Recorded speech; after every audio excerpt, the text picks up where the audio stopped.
Hola, hola, muy buenas tardes, buenos días o buenas noches, dependiendo del momento del día en que usted revise esta videoclase. Mi nombre es Sebastián Espínola, soy profesor de historia y en esta ocasión vamos a revisar la temática sobre derechos ciudadanos, responsabilidades y obligaciones. Para eso vamos a analizar de dónde vienen estos derechos, cuál es el documento jurídico que los resguarda y vamos a ir viendo distintas nociones sobre cuáles son, ¿no es cierto?, las responsabilidades de un ciudadano en Chile y cuáles son las obligaciones de la ciudadanía, ¿ya? Los derechos que entrega la ciudadanía y las obligaciones también que eh, requiere, ¿no es cierto?, de parte del ciudadano el hecho de ser ciudadano, ¿ya? Primero, lo primero que vamos a analizar, ¿no es cierto?, es de dónde provienen estos derechos. Y lo fundamental es entender, ¿no es cierto?, el documento, la ley fundamental que nos aparece ahí, la Constitución.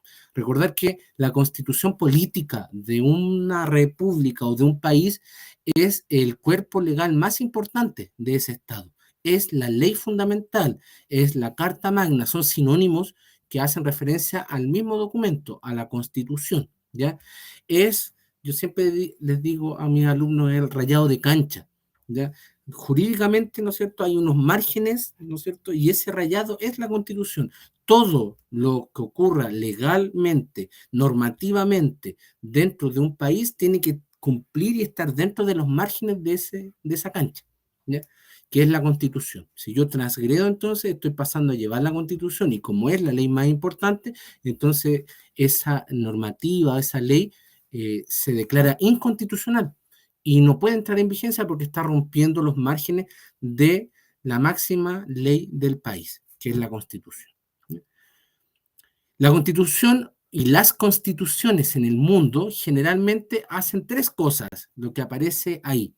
Organizan el Estado, dividen los poderes, entregan facultades y prerrogativas a cada uno de esos poderes, establece quién va a gobernar cada poder, cuál va a ser la autoridad, cómo se elige esa autoridad, cada cuánto tiempo se cambia esa autoridad, etcétera, etcétera. Todo eso queda definido, la estructura del Estado, la forma del Estado, la separación de poderes, cómo se va a llamar cada magistratura, cómo se va a llamar cada cargo, cada cuánto se va a elegir, cómo se va a elegir, cuáles son los requisitos para ser candidato a presidente, a diputado, a senador, a concejal, a alcalde.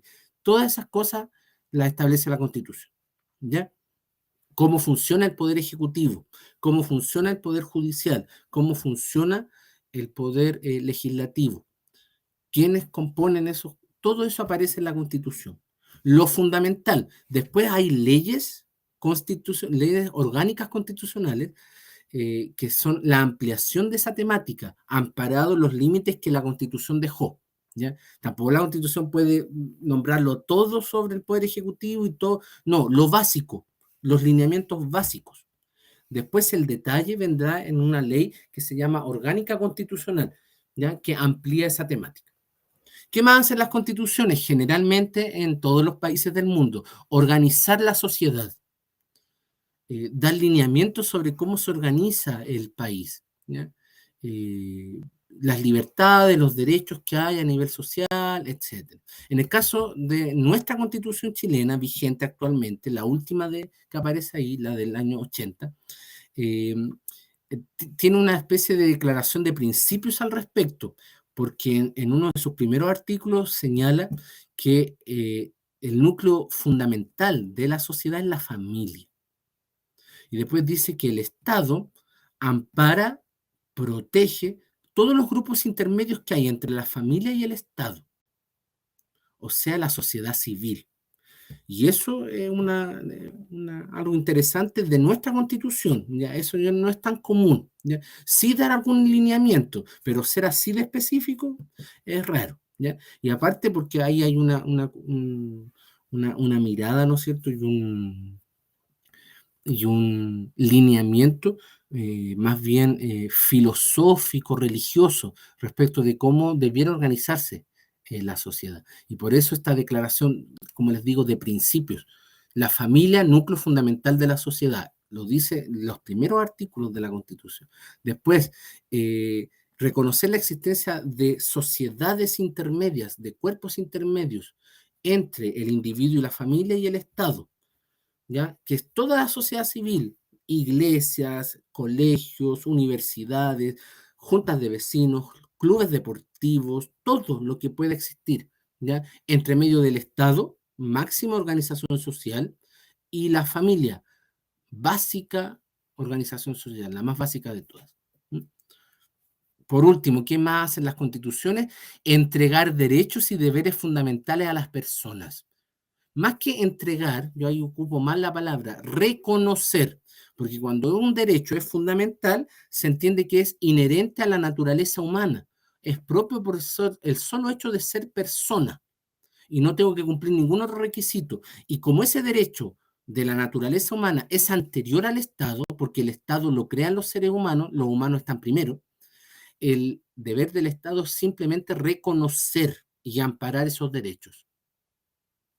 Decir, sí, el ser humano tiene derechos y todos esos derechos están acá, yo los respeto y los reconozco como límite a la acción del Estado. ¿Ya? Eso, derechos y deberes fundamentales de las personas. Esas son las funciones que cumple la ley fundamental de un país, de un Estado llamada Constitución Política. Entendiendo eso, entonces pasemos a ver cuáles son precisamente esos derechos. Y para entender primero, vamos a dar una noción, un concepto de qué es derechos fundamentales, qué son los derechos fundamentales. Generalmente también los podemos asociar a la idea de derechos humanos, porque los derechos humanos son derechos fundamentales, pero el concepto un poquito más amplio es derechos fundamentales. Como les puse ahí, son todos aquellos que poseen los individuos en igualdad de condiciones. La Constitución chilena, en su capítulo tercero, obliga al Estado a proteger y promover estos derechos y garantías. Hay distintos tipos de derechos fundamentales. Históricamente se han ido reconociendo de a poco y por lo tanto hay clasificación de derechos. ¿Ya? Veamos primero las características. Los derechos fundamentales o derechos humanos tienen las siguientes características, las que están en amarillo al medio. Son inherentes a la condición humana, ya lo mencionábamos. Inherente significa que les es propio. Algo inherente es que le es propio a algo. En este caso, inherente a la condición humana. Le es propio al ser humano. Y no se cumple ningún otro requisito. No se puede exigir ningún otro requisito, ni de sexo, ni de religión, ni de raza, ni de situación económica, ni nada. ¿Ya? Yo soy humano, tengo estos derechos. ¿Ya?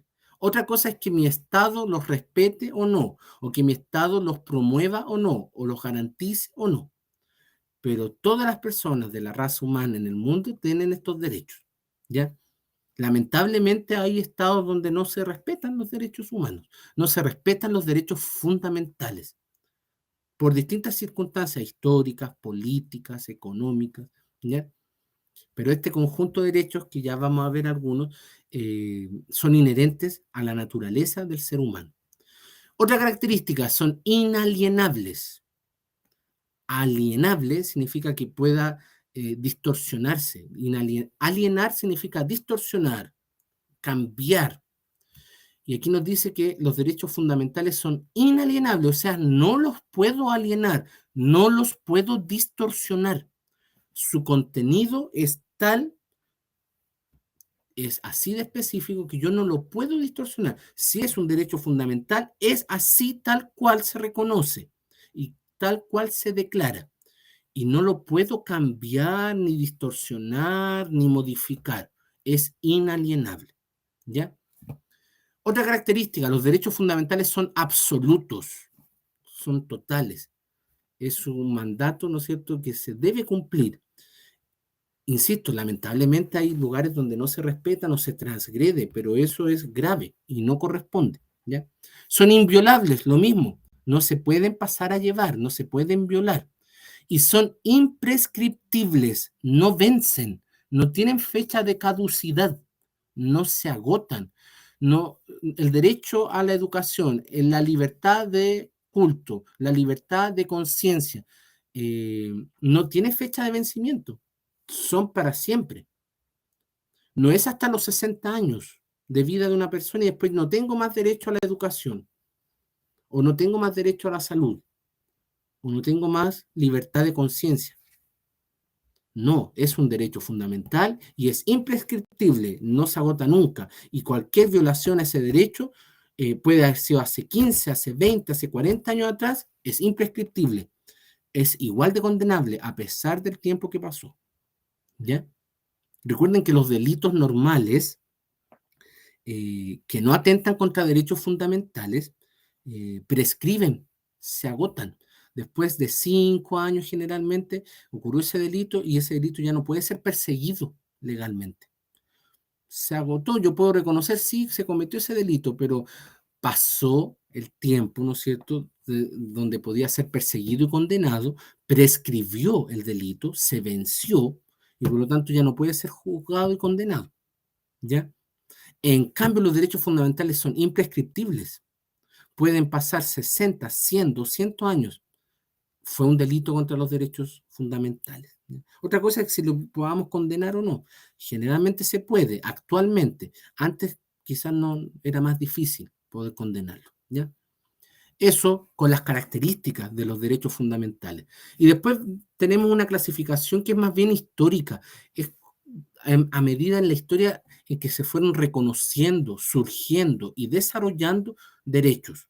Y por eso decimos que los derechos fundamentales se han ido desarrollando en 3 generaciones. Una primera generación que ampara los derechos más fundamentales e individuales de la persona, y que son los derechos civiles y políticos. Históricamente estos comienzan a desarrollarse, a nutrirse y a reconocerse después de la Revolución Francesa, 1789, y durante el siglo XIX. Son los derechos más básicos de todos, afectan individualmente a cada uno de nosotros y tienen que ver con nosotros. Son la libertad de conciencia, la libertad de opinión, son todas las libertades, la libertad de desplazamiento, la libertad de religión, la libertad de opinión, todas las libertades personales. ¿Ya? Son derechos fundamentales de primera generación. También aquellos derechos políticos de participación, de toma de decisiones, de votar, etcétera, también son derechos de primera generación. Después hay una segunda generación de derechos fundamentales que históricamente ya las circunscribimos a inicios del siglo XX, 1920, 1930 en adelante, que son derechos económicos, sociales y culturales. Aquí ya no es necesariamente el individuo, sino a la sociedad toda, y la diferencia es que mientras los derechos de primera generación el Estado debe reconocerlos como algo inherente del ser humano, en los derechos de segunda generación el Estado los reconoce, pero además los tiene que asegurar. Y para eso necesita dinero. Por lo tanto, son derechos un poquito más difíciles de resguardar, porque depende de la capacidad económica del Estado. Estamos hablando de derecho a la educación, de derecho a la vivienda, de derecho al agua, de derecho a la salud. Son derechos económicos, sociales y culturales. Es una segunda generación de derechos, considerados derechos fundamentales, pero donde su exigencia, su exigibilidad se hace más difícil que los otros. El otro, el Estado simplemente tiene que proteger y resguardar, reconocer las libertades del individuo, ¿no es cierto? Pero acá el Estado tiene que desembolsar dinero para asegurar estos derechos de segunda generación, por lo tanto es más difícil exigirlos. Eso no quiere decir que pierdan fuerza, son importantes, ¿ya? Y después se consideran derechos de tercera generación, que son derechos de solidaridad. Generalmente, estos derechos de tercera generación son más discutidos en la teoría jurídica, porque son aún más complicados. Su exigencia, su exigibilidad, su protección se hace más difícil. Por ejemplo, el derecho a vivir en un medio ambiente libre de contaminación. Ese derecho está en nuestra Constitución, es un derecho fundamental, está en tratados internacionales de derechos humanos, está en la Declaración Universal de Derechos Humanos de la ONU. Pero ¿cómo lo protegemos? ¿Cómo lo aseguramos? Una persona que vive en Santiago en el invierno y hay contaminación, mucha, vive en un medio ambiente libre de contaminación. ¿Cómo puede exigir que se respete ese derecho? En otra clase, ¿no es cierto? Nosotros vamos a estudiar, ustedes van a ver, ¿no es cierto?, métodos que entrega la legislación chilena para resguardar derechos. Hay un recurso de protección. Sí, pero yo presento un recurso de protección, pero resulta que es una cuestión natural que se da en Santiago por su geografía, por la cantidad de industria, por la cantidad de contaminación. ¿Qué puedo hacer yo, Estado, para asegurar, regular algunas cosas? Sí, pero se escapa un poquito de las manos, ¿no es cierto? Eso, derechos fundamentales de tercera generación. En la primera y segunda generación hay bastante consenso, sobre todo en la primera, total consenso. En la segunda, mucho consenso. En la tercera generación ya más discusión, ya por la dificultad que entraña, ¿no es cierto?, su cumplimiento. Esos son los derechos fundamentales. Vimos sus características, su clasificación, su definición. Aquí yo les coloco algunos que están amparados en el artículo 19. En los 26 numerales, son 26 puntos. Ese es nuestro catálogo de derechos. Hay más derechos humanos, derechos fundamentales, sí. El principal documento de referencia internacional es la Declaración Universal de Derechos Humanos de la ONU del año 47. Pero esos 26 son hartos, ¿ya? Y resguardan, yo diría, al menos un 80-90% de los derechos fundamentales de las personas. Derecho a la vida y a la integridad física y psíquica, derecho a la libertad personal y a la seguridad individual, igualdad ante la ley, libertad de opinión, libertad de conciencia, derecho a reunión, derecho a la educación. Si se fijan, la mayoría son derechos de primera generación. Aquí de los que yo les puse, de los 6 que aparecen ahí en esta especie de panal de abejas, ¿no es cierto? El único que es de segunda generación es el derecho a la educación, donde el Estado tiene que desembolsar algún dinero, ¿no es cierto?, para asegurar su respeto eh, y su cumplimiento. Corresponden a un conjunto de derechos, garantías y libertades, representan mínimos necesarios que todos los estados deben respetar para que las personas puedan tener una convivencia pacífica en sociedad. Se entiende, ¿no es cierto?, que por eso son fundamentales, porque permiten la sana convivencia a nivel social y permiten, ¿no es cierto?, el respeto de los derechos naturales. De hecho, históricamente, antes que se desarrollara la idea de derechos fundamentales, que es muy contemporánea, en la antigüedad se hablaba de derechos naturales, derechos que el ser humano tiene por naturaleza. Si se dan cuenta, es casi lo mismo. Solo que en la época no había un catálogo, se entendía que habían solo 3, y que son propios de toda persona. Derecho a la vida, derecho a la propiedad y derecho a la honra. De hecho, en todos los sistemas jurídicos, y esto paréntesis, de cultura general, los primeros delitos que socialmente se castigan, donde las comunidades se ponen de acuerdo para poner reglas y castigar a quienes cometan estos delitos, son precisamente en cumplimiento y respeto de estos 3 derechos naturales. ¿Qué son las primeras cosas que se castigan a nivel social? El robo, la mentira y matar, ¿no? Matar, robar y mentir es lo primero que se castiga.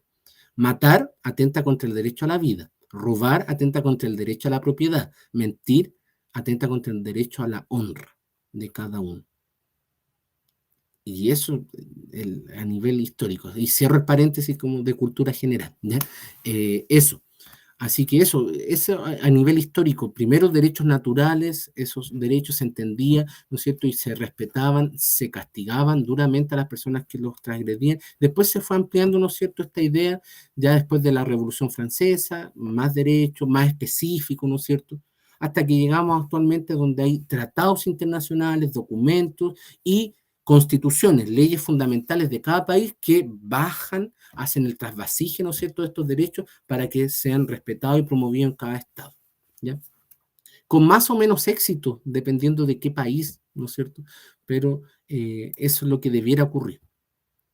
Esos son entonces los derechos fundamentales en nuestra Constitución. De ahí surgen algunos deberes como ciudadanos. No solo tenemos derechos, sino que también debemos cumplir algunas obligaciones, ¿no es cierto? No todo en la vida, esto es típico como de la mamá, del papá, del abuelito, ¿no es cierto? Las personas tenemos derechos, pero también tenemos deberes, y es importante cumplirlos porque es nuestra relación con el Estado, ¿ya?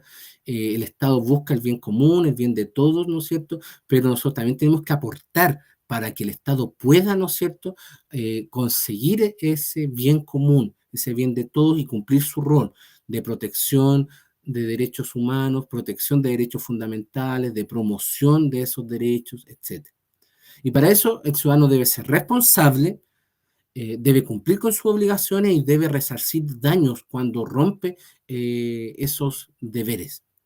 Ser responsable significa responder por el daño causado a otros. Existen responsabilidades personales del ciudadano, empresariales o también del Estado. El Estado también tiene que ser responsable de cuando comete o pasa a llevar alguna ley o alguna norma. La obligación, ¿no es cierto?, surge precisamente de eso, del derecho y la ley. La ley obliga, ¿ya? La ley manda, prohíbe o permite. Y cuando uno rompe eso, entonces tiene que reparar ese daño.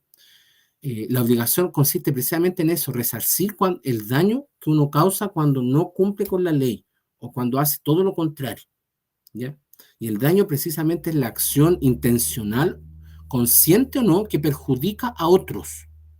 Cuando yo, por no cumplir esta regla, perjudiqué a otro, ¿ya? O simplemente por omitir el cumplimiento de esta regla, estoy también incumpliendo mi responsabilidad como ciudadano.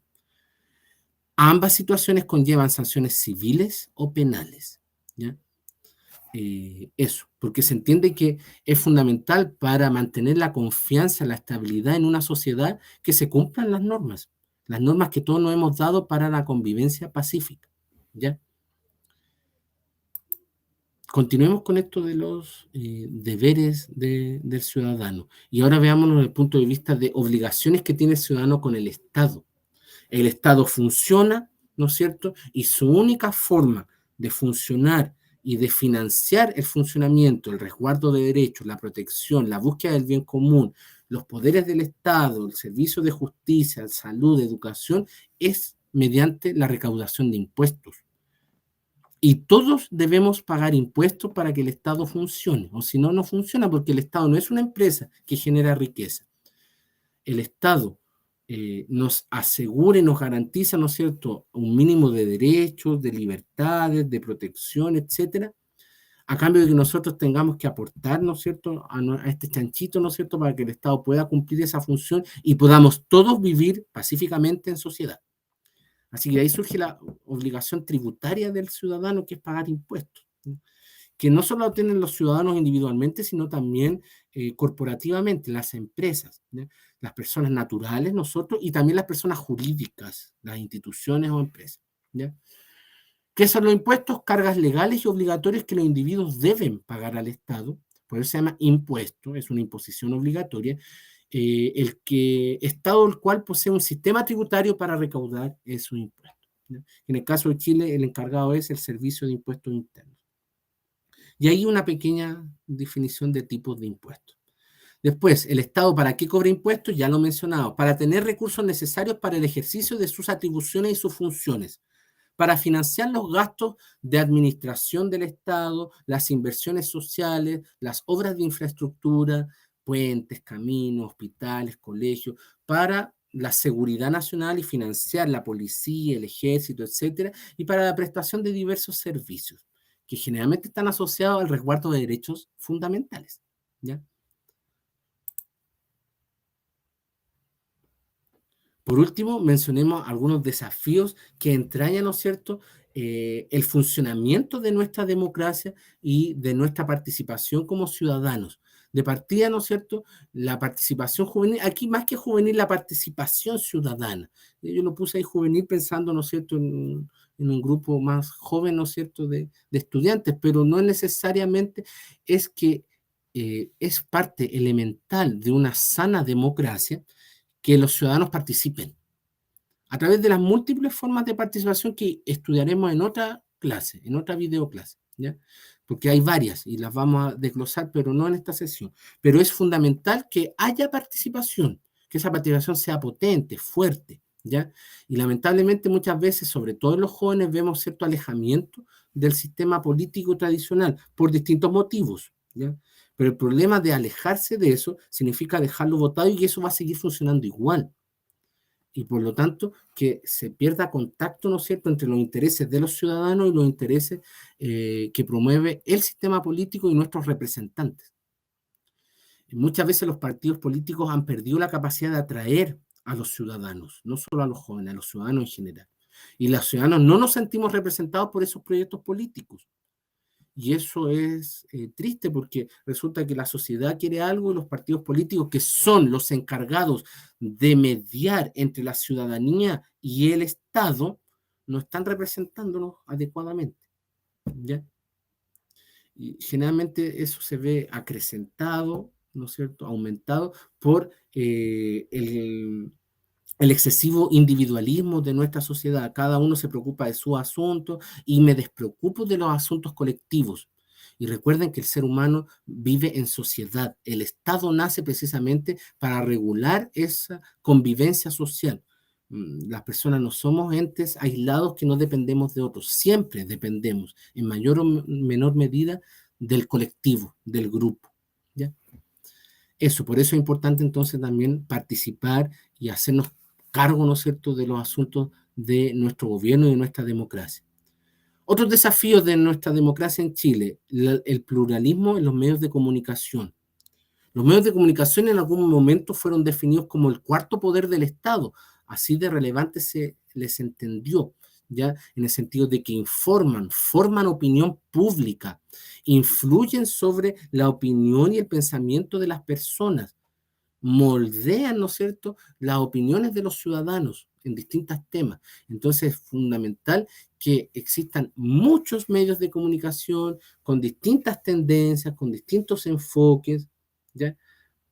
Y que uno como ciudadano vaya eligiendo, ¿no es cierto?, que más nos gusta, etcétera, y yo pueda contrastar información de un diario, de otro diario, de un noticiero, de otro noticiero, de un portal de noticias, otro portal de noticias, para ir viendo los distintos enfoques. Recuerden que la noticia necesariamente pasa por la línea editorial de un canal de televisión, de una radio, de un diario, de un medio de comunicación. Los enfoques pueden ser distintos, los puntos de vista, qué le voy a dar énfasis, ¿no es cierto? ¿Qué voy a colocar ahí en el titular grande o qué lo voy a poner más chiquitito? ¿Qué va a estar en las primeras 2 páginas, 3 páginas del diario como noticia importantísima? ¿Y qué es lo que va a estar ahí chiquitito en la última página? Eso responde a decisiones editoriales. Entonces, cuando hay poco pluralismo en los medios de comunicación, hay demasiada influencia de ciertos grupos, ¿no es cierto?, en la formación y el moldeamiento de la opinión pública. Cuando hay muchos medios de comunicación muy plurales, ¿no es cierto?, y muy variados, hay menos influencia de cada uno de ellos en la opinión pública y por lo tanto más libertad del ciudadano. ¿Mm? Eso, evitar la concentración de medios de comunicación y al revés, incentivar la diversidad cultural, la libertad para mantener, fundar, editar revistas, diarios y todo tipo de medios de comunicación y la libertad de expresión, que es un derecho fundamental que se respete en esos medios de comunicación. Eso. Y por último, desafío de transparencia y probidad en el ejercicio de la función del Estado. Esto es una responsabilidad sobre todo del Estado, un desafío de la democracia del Estado, ¿ya? Para incentivar, ¿no es cierto?, la transparencia y la probidad es el Estado el que debe dar el primer impulso. ¿Qué es transparencia? La obligación que tiene el Estado de informar y poner en conocimiento público de la ciudadanía la gestión de sus servicios, el presupuesto, cómo se invirtió, los resultados, cómo lo ha hecho, dar cuentas a la nación, dar cuenta a los ciudadanos de lo que se ha hecho, de forma transparente, con todo a la vista, de forma pública. ¿Ya? Todas las instituciones del Estado tienen ese deber y siempre es importante que se avance en más transparencia, más publicidad de las decisiones, de los gastos, de las inversiones y de todo lo que incumbe a la administración del Estado. Y también de probidad. Probidad, ¿no es cierto?, es la buena fe en el acto, en la realización de un acto, es lo contrario a corrupción. Generalmente van de la mano, porque en la medida que haya más transparencia suele haber más probidad. ¿Por qué? Porque al ser información pública es más fácil que detecten alguna situación de corrupción. Mientras más secretismo hay y menos transparencia hay en un Estado, más probabilidades hay de corrupción, porque el secretismo, ¿no es cierto?, la información oculta, la poca transparencia, favorece entonces a tener actos corruptos, actos que atentan contra la norma y la ley, ¿ya? Los funcionarios del Estado tienen la obligación de actuar, ¿no es cierto?, siempre apegados a las leyes, o sea, de manera proba. Cuando transgreden las normas, ¿no es cierto?, son corruptos y es cuando hay más transparencia en la labor del Estado y todo se publica, es más fácil ir detectando posibles focos de corrupción y disminuimos las probabilidades de corrupción. Aumentamos la probidad del funcionario público, ¿ya? Así que por eso van de la mano y también es un desafío de nuestra democracia. Y con eso terminamos esta sesión, ¿ya?, sobre los derechos y deberes del ciudadano en Chile. Espero que les haya servido mucho y los dejo cordialmente invitados a alguna otra videoclase donde seguiremos revisando temáticas de la asignatura de Historia y Ciencias Sociales. Cuídense mucho, que estén muy bien y nos estamos viendo. Chao, chao.